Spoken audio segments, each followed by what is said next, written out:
आप सभी का स्वागत है आपका अपना YouTube चैनल दीप बिहार में। आप सभी का स्वागत है एक बार फिर से दीप बिहार में। इस वीडियो में हम बात करेंगे द्विपद नामपत्ति के बारे में, बायोनोमियल नॉमेनक्लेचर के बारे में। उसमें देखेंगे क्या नियम होते हैं, कैसे द्विपद नाम पद्धति के अंतर्गत किसी भी जीवों का नामकरण किया जाता है। आइए हम लोग उसको समझेंगे। लेकिन इस टॉपिक को समझने से पहले, द्विपद नामपत्ति को समझने से पहले, बायोनोमियल नॉमेनक्लेचर को समझने से पहले एक चीज हम लोग यहाँ पे समझेंगे, नामकरण। क्या चीज है? नामकरण, जिसको इंग्लिश में क्या बोलते हैं? नॉमेनक्लेचर बोलते हैं। देखिए, नामकरण का मतलब है नाम रखना, किसी भी जीवों को नाम देना, यही तो नामकरण। घर में भी देखते होइएगा, सभी के घर में बच्चे जन्म लेते हैं, लड़का हो लड़की हो जन्म लेते हैं, तो उसका भी हम लोग क्या करते हैं? नामकरण करते हैं कि नहीं करते हैं? उसका नाम रखते हैं कि नहीं रखते हैं? अगर लड़का है तो उसको लड़का वाला नाम देते हैं, लड़की है तो भाई उसको लड़की वाला नाम देते हैं, ताकि उस नाम से वो जाना जाए, उस नाम से वो पहचाना जाए। इसीलिए तो उसको हम लोग क्या करते हैं? नामकरण करते हैं, इसीलिए तो उसका नाम हम लोग देते हैं। चलिए, तो ये नामकरण आप लोग समझ गए होंगे। तो देखिए, विश्व के वैज्ञानिकों ने, दुनिया के वैज्ञानिकों ने यही दिमाग लगाया कि भाई किसी भी चीज को, किसी भी पदार्थ को, किसी भी जीव को जो है कैसे जाना जाएगा, कैसे पहचाना जाएगा, तो भाई उसके लिए उसको नाम देने की आवश्यकता है, उसके लिए उसको नाम देने की जरूरत है। इसीलिए वैज्ञानिकों ने इस पद्धति को अपनाया, द्विपद नाम पद्धति को, और इन्होंने जीवों के नाम रखने की विधि की शुरुआत की। चलिए, तो नामकरण आप लोग समझ गए होंगे। अब यहाँ पे द्विपद नामपत्ति में याद रख लीजिएगा, हम यहाँ पे आपको बहुत सारी चीज बताएंगे, यहाँ से बहुत सारे प्रश्न पूछे जाते हैं आपका, यहाँ पे हम बताएंगे, यहाँ से आपका एकेडमिक भी कंप्लीट हो जाएगा। अगर यदि आप कंपटीशन वाले हैं तो यहाँ से आपका ये भी टॉपिक जो है क्लियर हो जाएगा। चलिए, अब आइए हम लोग यहाँ पे देखते हैं, इसमें ध्यान रखिएगा। देखिए, तो जीवों के नामकरण के लिए वैज्ञानिकों के द्वारा जो है दो कोड को अपनाया गया, और ये दोनों कोड जो है अंतर्राष्ट्रीय स्तर के, याद रखिए। यानी इस पृथ्वी पर जितने भी जीव है, उन जीवों के नामकरण करने के लिए वैज्ञानिकों के द्वारा दो कोड बनाया गया। वैज्ञानिक जो थे वो दो कोड पर सहमत हुए, उसी दो कोड के द्वारा जो है जीवों को नामकरण किया गया। जिसमें से आपका पहला कोड क्या था? याद रख लीजिएगा, पहला कोड था आपका ICBN। क्या था? ICBN, जिसका पूरा नाम है international code of botanical nomenclature. इसका हिंदी का बात कीजिएगा तो अंतर्राष्ट्रीय वनस्पति नामकरण संहिता, अर्थात ICBN के अंतर्गत किसका नामकरण किया जाता है? तो पादपों का नामकरण किया जाता है, पेड़ पौधे का नामकरण किया जाता है। किसके अंतर्गत? ICBN। अर्थात इस पृथ्वी पर जो भी पेड़ पौधे हैं और उनका जो वैज्ञानिक नाम दिया जाता है, उनका जो नामकरण किया जाता है, उसका जो नाम रखा जाता है, वो किसके द्वारा? ICBN के द्वारा। तो ICBN किसका नामकरण करता है? पादपों का। तो पहला संस्था तो ये था। दूसरा अंतरराष्ट्रीय क्या था संस्था? याद रखिएगा, ICZN। क्या चीज था? ICZN, जिसका पूरा नाम है international code of zoological nomenclature, जिसको बोला जाता है हिंदी में अंतर्राष्ट्रीय प्राणी नामकरण संहिता। ठीक है, तो ICZN जो है किसका नामकरण करता है? जंतुओं का। इस पृथ्वी पर जो भी जंतु है और उन जंतुओं का जो नाम रखा जाता है वैज्ञानिकों के द्वारा, तो किस संस्था के तहत? तो याद रखिएगा, ICZN के तहत। और ICZN का पूरा नाम क्या है? International code of zoological nomenclature. तो चलिए, ये दो संस्था है, इसी दो संस्था के द्वारा, इसी दो कोड के द्वारा जो है वैज्ञानिक जीवों का नामकरण करते हैं। अब आ जाइए, हम लोग पढ़ रहे थे द्विपद नामपत्ति। क्या पढ़ रहे थे? द्विपद नामपत्ति। तो याद रखिएगा कि जीवों के नामकरण के लिए, जीवों को नाम देने के लिए दो पद्धति विकसित की गई है। एक आपका है द्विपद नाम पद्धति, जिसको इंग्लिश में बोलते हैं बायनोमियल नॉमेनक्लेचर। क्या बोलते हैं? Binomial nomenclature. और दूसरा क्या है आपका? त्रिपद नामपत्ति, ट्राइनोमियल नॉमेनक्लेचर। ठीक है, त्रिपद नामपत्ति, ट्राइनोमियल नॉमेनक्लेचर। अब यहाँ पे समझिएगा, देखिए, द्विपद नाम पद्धति जो है, बायनोमियल नॉमेनक्लेचर जो है, इसको समझिएगा, द्विपद। क्या है? द्विपद। यानी इस पद्धति के अनुसार किसी भी जीव का नाम कितने पदों में दिया जाता है? दो पदों में। कितने पदों में? दो पदों में। और त्रिपद नाम पद्धति के अंतर्गत किसी भी जीव का नाम कितने पदों में दिया जाता है? 3 पदों में। कितने पदों में? 3 पदों में दिया जाता है। जैसे मान लेते हैं, हम यहाँ पे एग्जाम्पल लेते हैं कि हमने यहाँ पे लिखा राकेश कुमार। क्या लिखा? राकेश कुमार। तो एक बात बताइए कि ये राकेश कुमार जो है कितने पद में है? 2 पद में, 1 पद और ये 2 पद, तो ये हो गया आपका द्विपद नाम पद्धति। अगर इसी को हम लिख दिए राकेश कुमार प्रसाद, क्या लिख दिए? राकेश कुमार प्रसाद। अब बताइए ये नाम कितने पद में हो गया? 3 पद में हो गया। तो ये आपका किसके अंतर्गत आ जाएगा? त्रिपद नाम पद्धति के अंतर्गत। राकेश कुमार ये किसके अंतर्गत आ गया? द्विपद नाम पद्धति के अंतर्गत आ गया। इसी द्विपद नाम पद्धति के बारे में हम लोग को जो है पढ़ना है। तो चलिए अब चलते हैं। तो जीवों के नामकरण के लिए 2 पद्धतियां, द्विपद नाम पद्धति और त्रिपद नाम पद्धति। द्विपद नाम पद्धति के अंतर्गत 2 पदों में और त्रिपद नाम पद्धति के अंतर्गत 3 पदों में जीवों को नाम दिया जाता है। चलिए अब आइए आगे देखते हैं आपका कि अगला क्या है। देखिए, हाँ आ जाइए। अब द्विपद नाम पद्धति की बात कर लेते हैं, बायनोमियल नॉमेनक्लेचर की बात कर लेते हैं। तो जैसा कि हमने अभी आपको बताया कि द्विपद नाम पद्धति में जीवों का नामकरण जो है कितने पदों में किया जाता है? जीवों का नाम कितने पदों में रखा जाता है? 2 पदों में रखा जाता है। पद को कहीं कहीं पे शब्द भी लिख देता है, ठीक है। देखिए, तो किसी भी जीवों के नामकरण की वह पद्धति जिसमें जीवों का नाम 2 शब्दों में, ठीक है, जैसा कि अभी हमने आपको बताया था, तो 2 शब्द भी लिखा हुआ रहेगा या 2 पद भी लिखा रहेगा। 2 शब्दों में दिया जाता है, उसे द्विपद नाम पद्धति कहते हैं। अब याद रख लीजिएगा कि 2 पद जो होता है, इस 2 पद में याद रखिएगा पद भी रहेगा शब्द भी रहेगा, घबराना नहीं। तो इसमें पहला शब्द जो है, यहाँ पे आप हिंदी व्याकरण नहीं पढ़ रहे हैं जो पद और शब्द में आपको यहाँ पे अंतर समझना है। आप यहाँ पे द्विपद नाम पद्धति रहे तो कहीं पे शब्द भी लिखा हुआ रहता है, कहीं पे पद भी लिखा हुआ रहता है। तो देखिए, तो 2 पद में पहला पद जो होता है वो वंश का होता है, जेनस का होता है, और दूसरा शब्द जो होता है, दूसरा पद जो होता है वो जाति का होता है।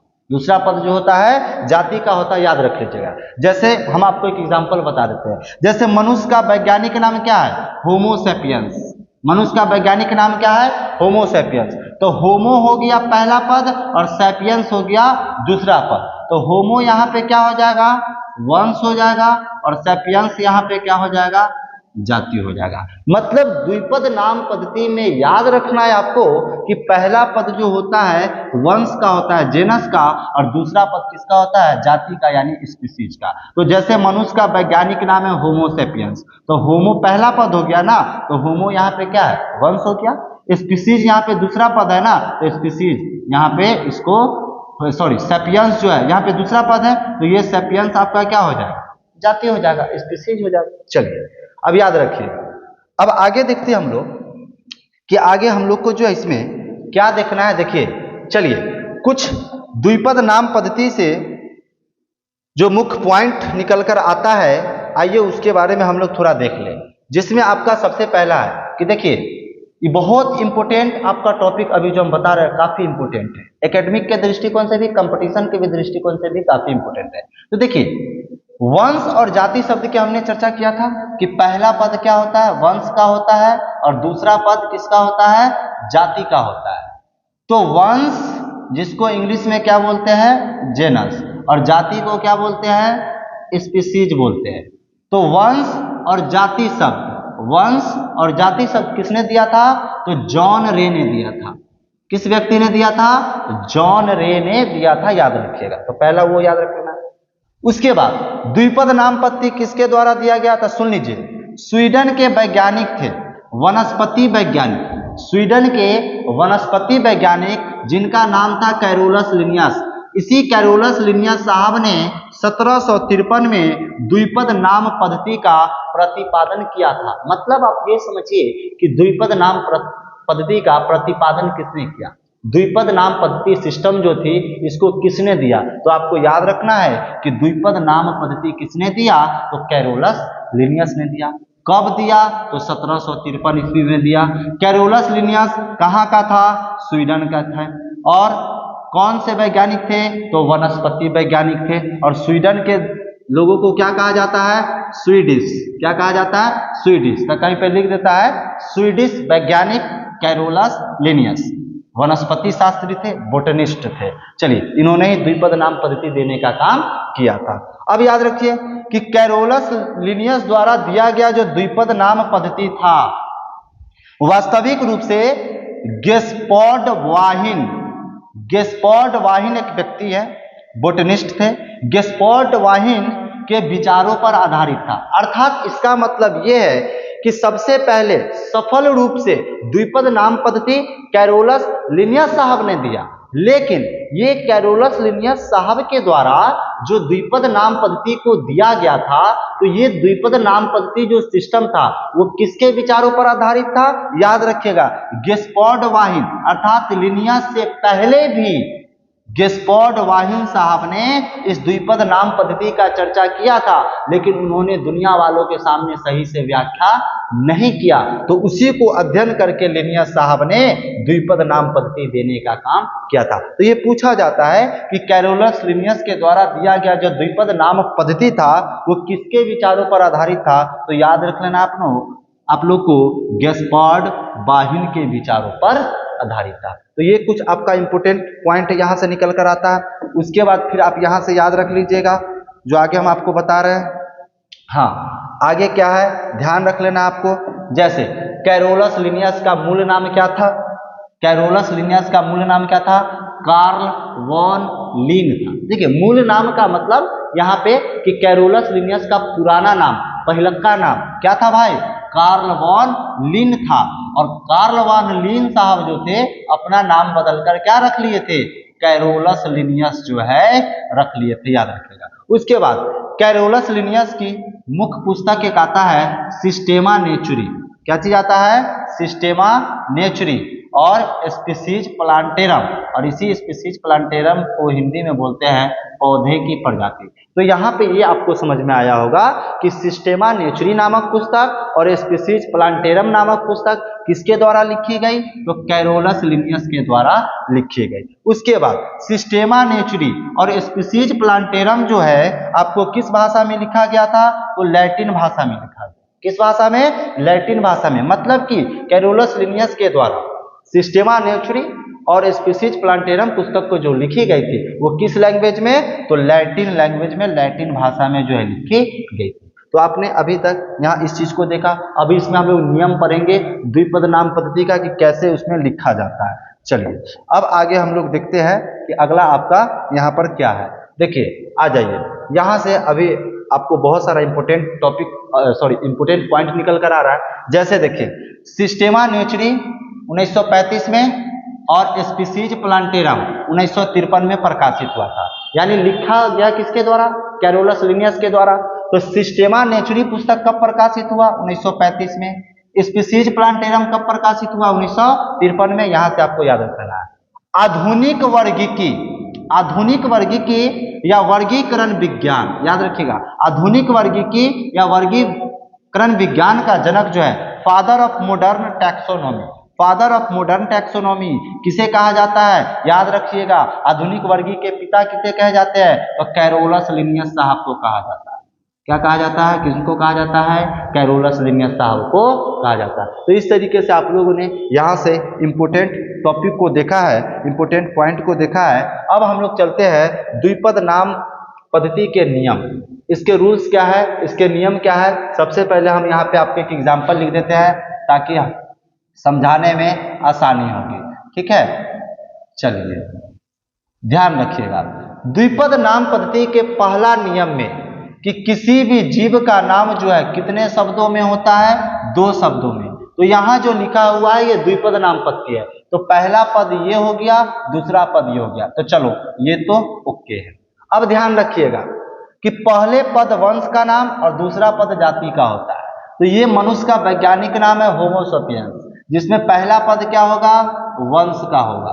पहला पद वंश का और दूसरा पद किस चीज का होगा? जाति का होगा। अर्थात होमो यहाँ पर वंश हो जाएगा और सेपियंस यहाँ पर क्या हो जाएगा? जाति हो जाएगा। चलिए ये भी क्लियर। अब आ जाइए, वंश का नाम का प्रथम अक्षर बड़े अक्षर में यानी कैपिटल लेटर में, याद रखिएगा कैपिटल लेटर में, वंश के नाम का प्रथम अक्षर बड़े अक्षर कैपिटल लेटर से शुरू होता है, जबकि जाति का प्रथम अक्षर जो है छोटे अक्षर से स्मॉल लेटर से शुरू होता है। किससे होता है? स्मॉल लेटर से, याद रखिएगा। किससे शुरू होता है? स्मॉल लेटर से। अब इसको समझिएगा कि वंश के नाम का प्रथम अक्षर कैपिटल लेटर से।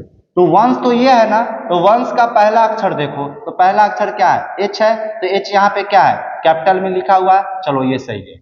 दूसरा कह रहा है कि जाति का प्रथम अक्षर छोटे अक्षर से, स्पीसीज का जो प्रथम अक्षर होता है वो छोटे अक्षर से, स्मॉल लेटर से शुरू होता है। तो सैपियंस यहाँ पे जाति है ना, तो सैपियंस देखिए स्मॉल लेटर से शुरू। किस लेटर से? स्मॉल लेटर से शुरू है। तो ये भी क्लियर हो गया। अब आ जाइए कि जो भी द्विपद नाम पत्ती में दो पदों में नाम को लिखा जाता है वो हमेशा किस भाषा में लिखा जाना चाहिए? लैटिन भाषा में। किस भाषा में लिखा जाना चाहिए? लैटिन भाषा में लिखा जाना चाहिए। तो यहाँ पे आपको याद रख लेना है कि द्विपद नाम पद्धति के अगर नियम की बात की जाए तो पहला याद रखना है कि इस नियम के अनुसार किसी भी जीव का नाम कितने पदों में होता है? तो दो पदों में होता है। पहला पद किसका होता है भाई? तो जेनस का होता है। दूसरा जेनस, जिसको हिंदी में वंश बोलते हैं। दूसरा पद किसका होता है? जाति का होता है, जिसको इंग्लिश में क्या बोलते हैं? याद रखिएगा, स्पीसीज बोलते हैं। क्या बोलते हैं? स्पीसीज बोलते हैं।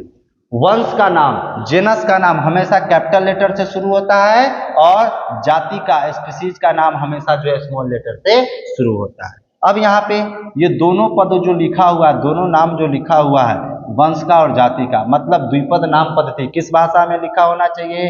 लैटिन भाषा में लिखा होना चाहिए। तो ये अभी आपका 4 नियम था। अभी और नियम जो है बचा हुआ है, जाइएगा कहीं नहीं, इसको आप अंत तक देखिए। चलिए, पांचवा आपका है, ध्यान दीजिएगा कि पांचवा यहाँ पे क्या कह रहा है।